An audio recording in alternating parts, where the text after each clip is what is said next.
سيدنا محمد وعلى آله. سبحانك لا علم لنا إلا ما علمتنا إنك أنت العليم الحكيم. لا حول ولا قوة إلا بالله العلي العظيم. واشرح لي صدري ويسر لي أمري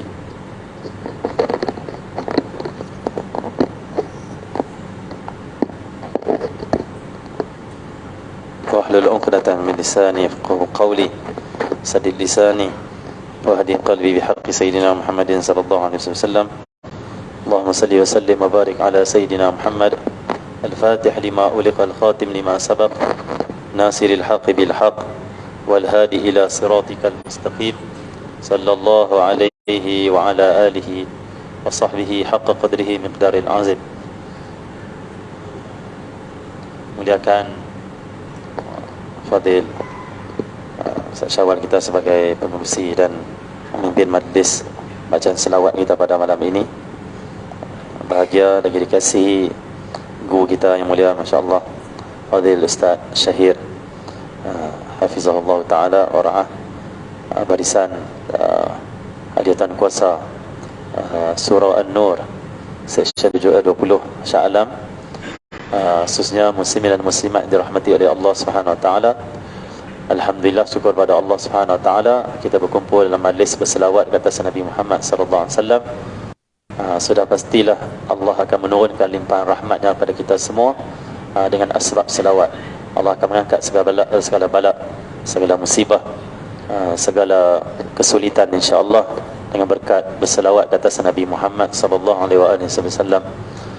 Ditambah pula majlis kita ini majlis di dalam bulan Rajab, termasuk min arba'atin hurum, minha arba'atun hurum, termasuk daripada 4 bulan yang diharamkan, bulan yang dimuliakan, bulan yang terhormat, yang digandakan pahala oleh Allah Subhanahu Wa Taala. Dan alhamdulillah, syukur pada Allah Subhanahu Wa Taala, dengan hadirnya kita ke majlis seperti ini, Allah Subhanahu Wa Taala akan beri anugerah yang besar pada kita semua di dunia juga di akhirat. Kita bicarakan juga bulan Rajab ini peristiwa yang agung dan besar, peristiwa Isra wal Mi'raj Nabi kita Muhammad sallallahu alaihi wasallam, yang tidak pernah berlaku kepada seorang nabi ataupun rasul seorang pun, tak pernah berlaku seorang pun kepada seorang pun rasul dan nabi, hanya berlaku pada Nabi Muhammad sallallahu alaihi wasallam. Layaklah kerana Nabi kita Muhammad sallallahu alaihi wasallam adalah nabi teragung, rasul termulia, kekasih Allah yang paling utama, Sayyidul Anbiya wal Mursalin, penghulu bagi para anbiya, rasul Nabi Muhammad sallallahu alaihi wasallam.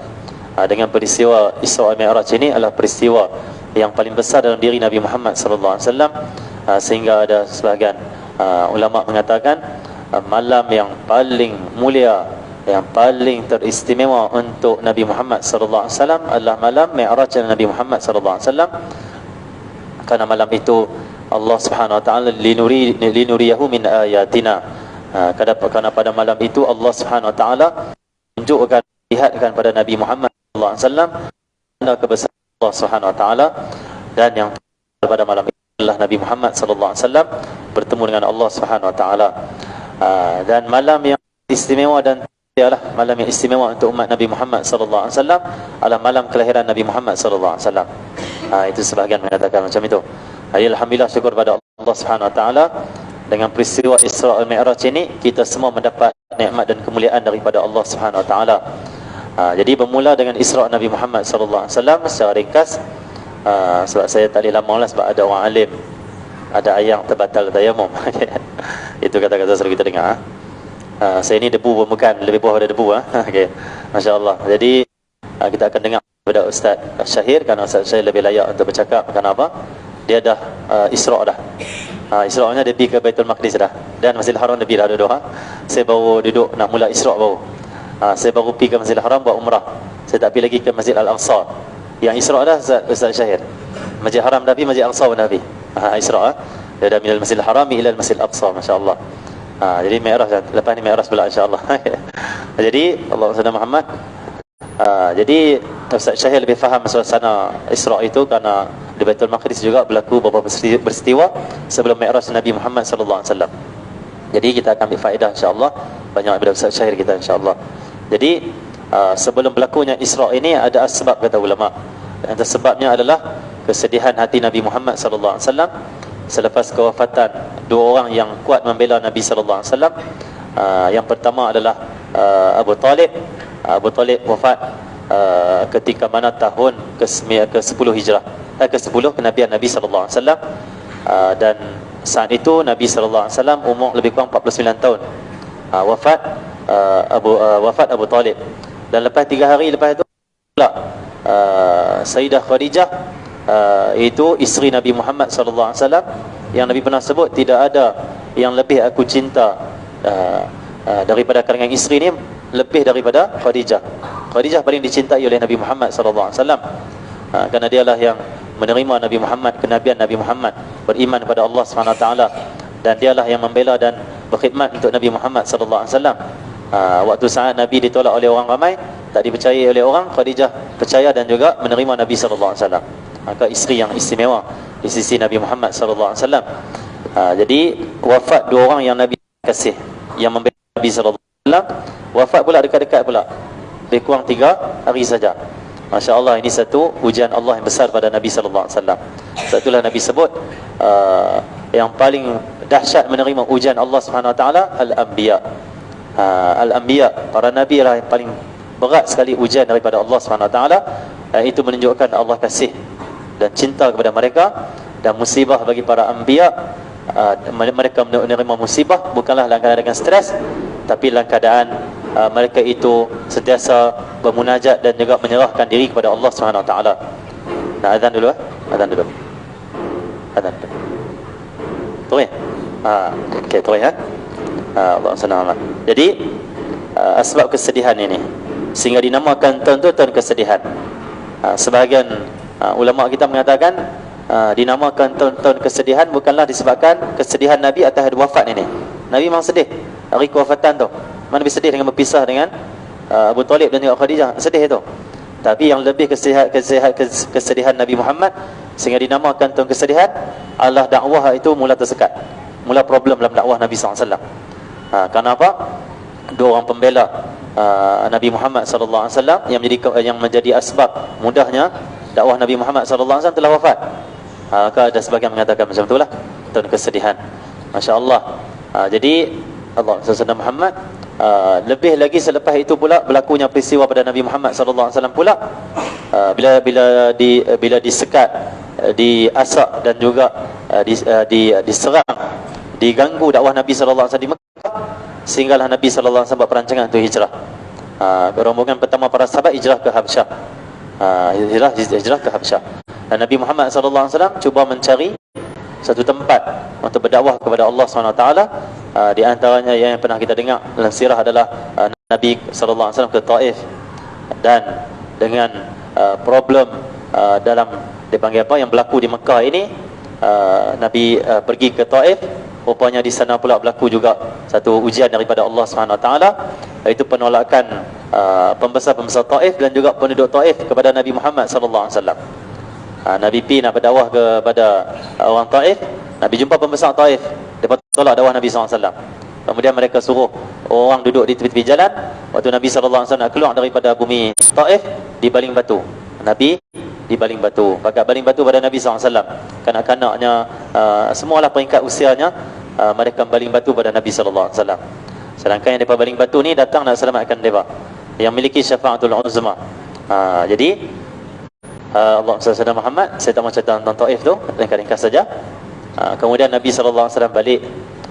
Selepas itu, tak lama selepas itulah, beberapa bulan atau beberapa tahun selepas itu, dekat dengan peristiwa-peristiwa yang ujian Allah SWT ini, maka Allah nak tunjuk pada Nabi SAW bahawa Allah itu ada, akan membela Nabi SAW. Seperti Allah firman, alaihissallahu bikafin abdahu. Bukankah cukuplah Allah SWT bagi hamba itu Allah SWT yang membelanya, yang menjaganya. Cukup Allah SWT. Jadi, dan Allah SWT juga firman, fa inna ma'al usri yusran. Berserta dengan susah itu mudah. Maksudnya susah dulu main, nanti akan mudah akan datang. Susah dulu, kemudian akan mudah.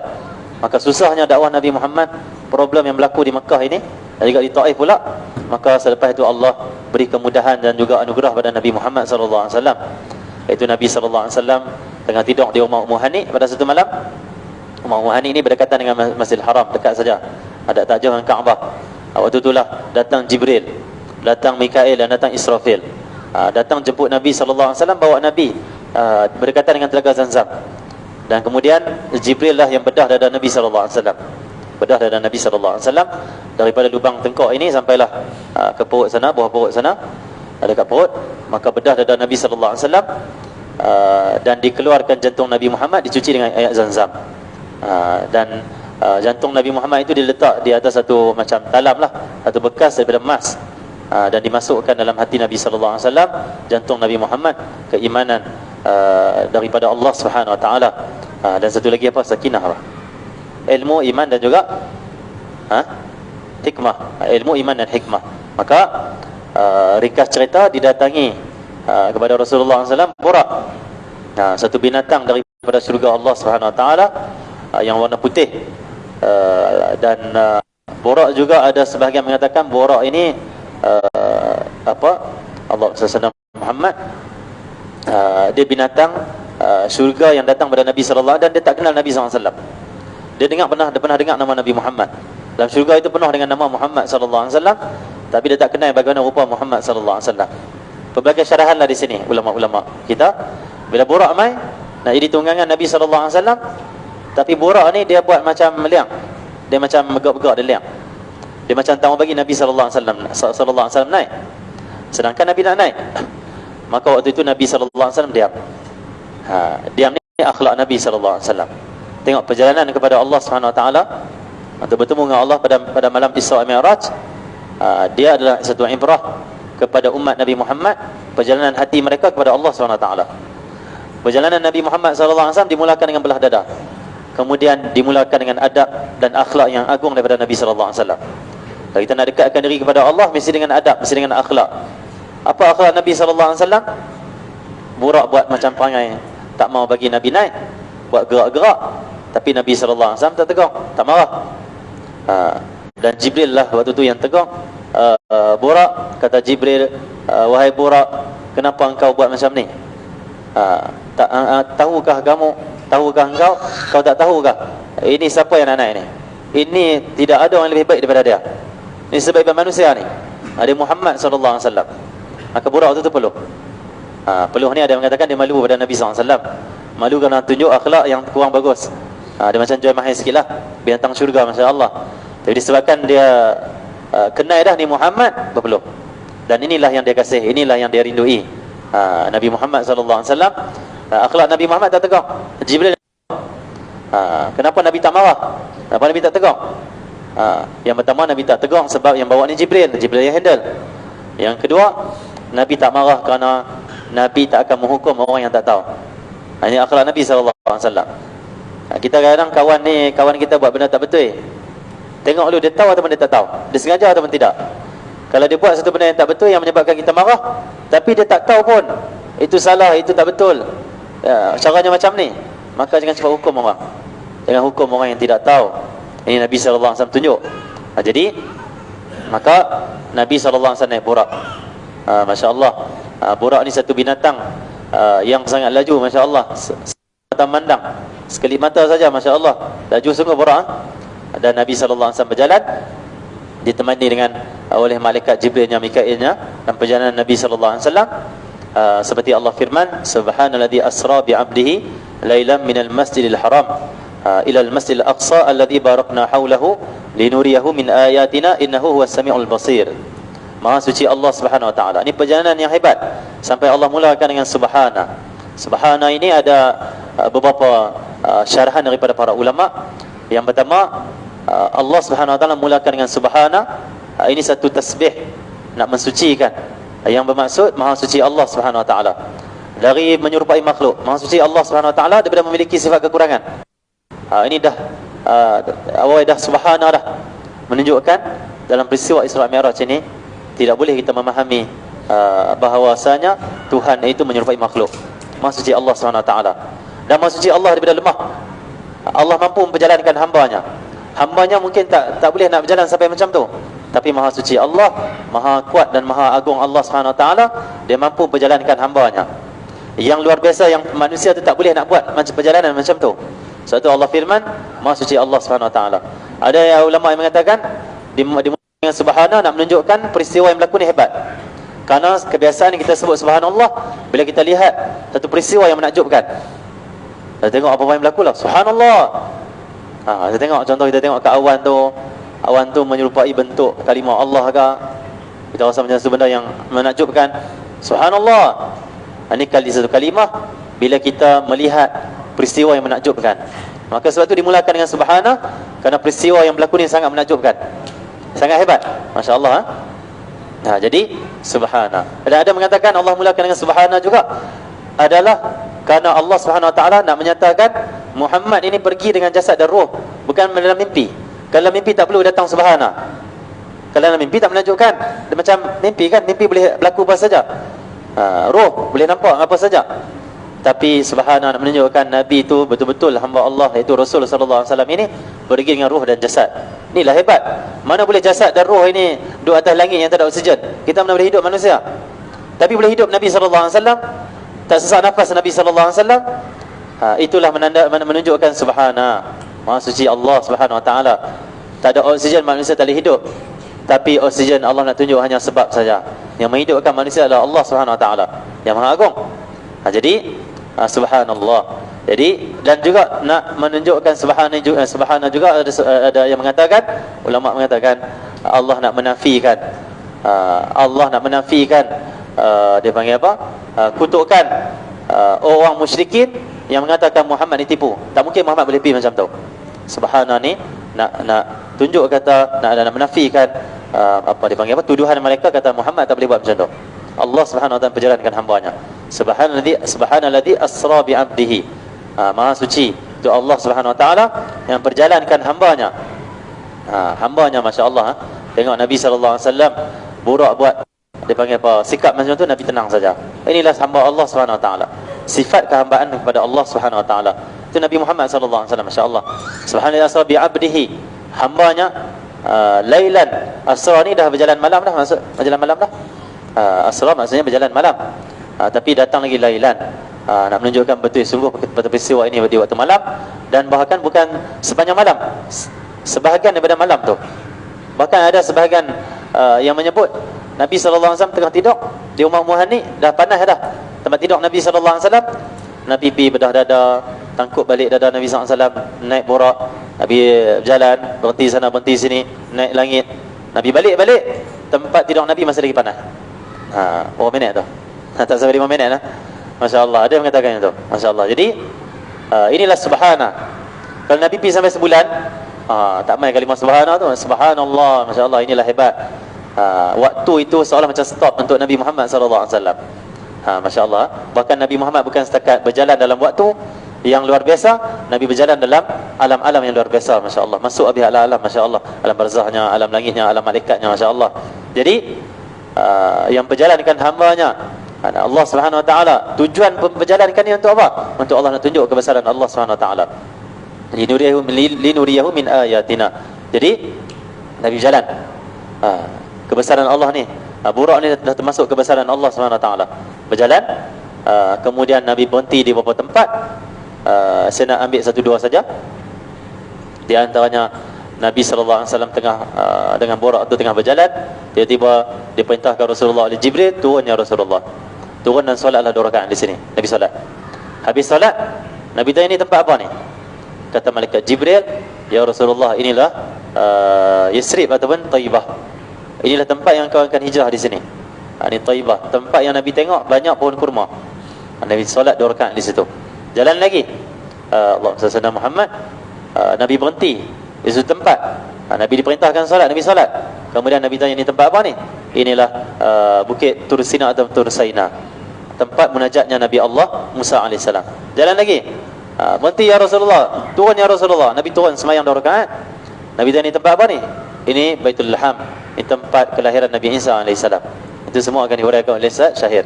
Ada pengalaman ke sana. Lepas tu lagi. Saya bagi tajuk saja, Ustaz Syahir yang akan syarah. Okey. Saya buat kitab, saya buat tajuk kitab. Syarahannya Ustaz. Ustaz ni. Jalan lagi. Nabi bau, Masya Allah, wangi ya. Banyak tempat lah Nabi dalam perjalanan ni, Nabi bau wangi. Dan Nabi tanya, wangi ni kubur siapa ni wangi ni? Kata malaikat Jibril, inilah kubur Masyitah dan anak dia. ditanam sekali satu kubur. Masyitah ni dia tukang sikat anak Firaun. Tengah sikat-sikat rambut, dia beriman dengan Firaun dan diam. Dia beriman dengan Musa, dia diam. Dia beriman dengan Nabi Musa, dia diam. Beriman dengan Allah SWT. Tengah sikat rambut, sikat terjatuh. Dia sebut bismillah. Dengan nama Allah SWT. Bukan nama Firaun, nama Allah. Anak Firaun kata, hai Masyitah, adakah engkau dah tak beriman dengan bapa aku? Ini Tuhan mana pula ni, Allah ni? Kata Masyitah, wahai anak Firaun, Tuhan aku dan Tuhan ayah kamu adalah Allah SWT. Hebat dia lawan satu pemimpin yang hebat, kuasa besar dia lawan. Dia seorang-seorang dia saja, Masya Allah lawan. Ini orang yang teguh keimanan pada Allah SWT, yang tidak takut selain Allah SWT. Tak takut selain Allah. Maka kata anak Firaun, aku akan beritahu pada ayah aku. Silakan beritahu. Tak takut dia tak tahu. Diam. Kita buat kira lah, ambillah RM5. Sengat-sengat rasuah, insyaAllah. Ada bila Firaun panggil Masyitah, betulkah engkau tak beriman dengan aku? Engkau tak percaya aku Tuhan? Ada Tuhan selain aku? Masyitah kata, ya, Tuhan Allah SWT. Allah Tuhan aku dan Tuhan kamu. Masya Allah, akhirnya diugut Masyitah untuk keluar pada agama Nabi Musa AS. Dia tak mau, dan akhirnya diseksa Masyitah, dihukum Masyitah dengan satu seksaan ayak yang mendidih. Periuk ke apa tak tahu dia buat, Allah ayak mendidih, dididihkan ayak. Bila ayak mendidih, nak dipanggil Masyitah, diperintahkan untuk terjun dalam ayak tu. Dan waktu tu Masyitah ada seorang anak baby yang masih menyusu. Waktu mana Masyitah nak terjun dalam ayak yang mendidih, waktu tu dia terfikir anak sedang menyusu. Waktu ni lah anak dia bercakap.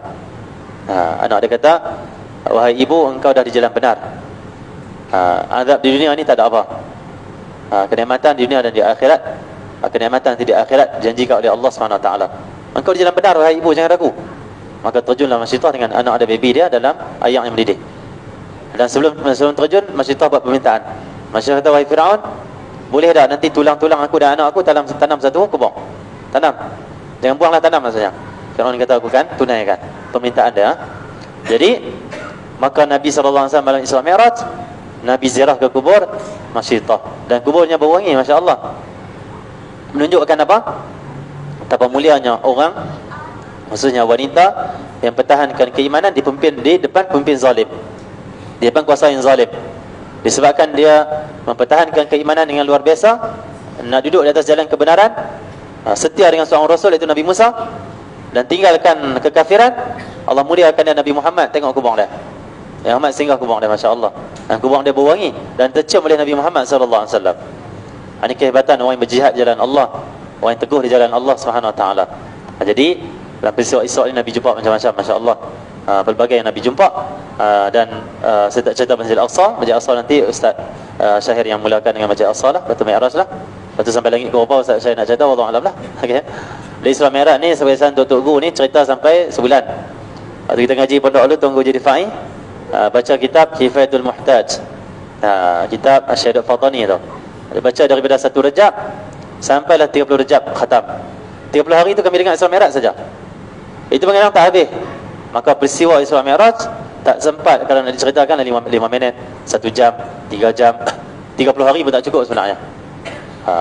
Kerana banyak sangat hikmah-hikmah, ibrah pengajaran yang terjadi dalam peristiwa Isra' Mi'raj, khususnya bagi orang yang nak dekatkan diri pada Allah SWT.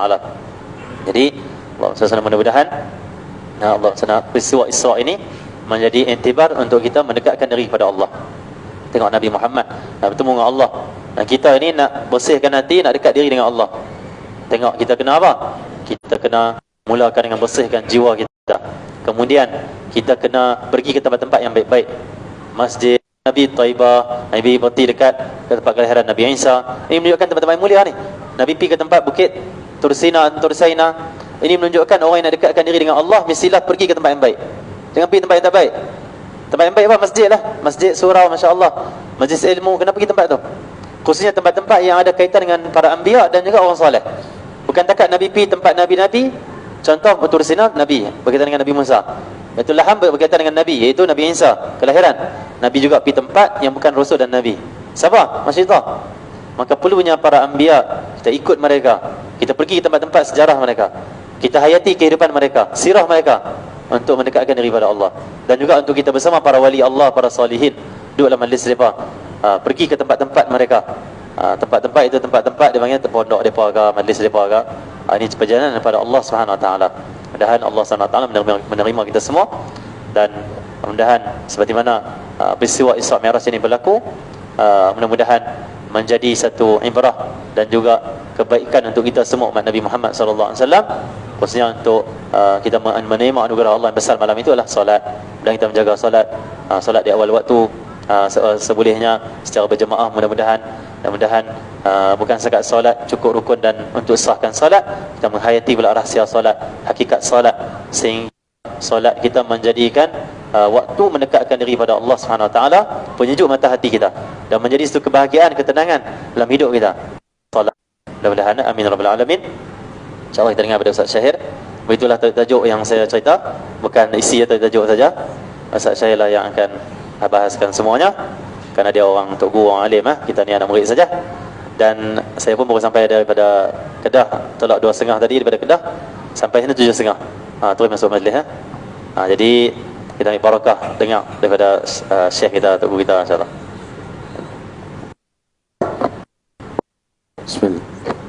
Bismillahirrahmanirrahim. InsyaAllah kita bagi Ustaz Syahir tadi nafas sikit, kita selawat dulu tu.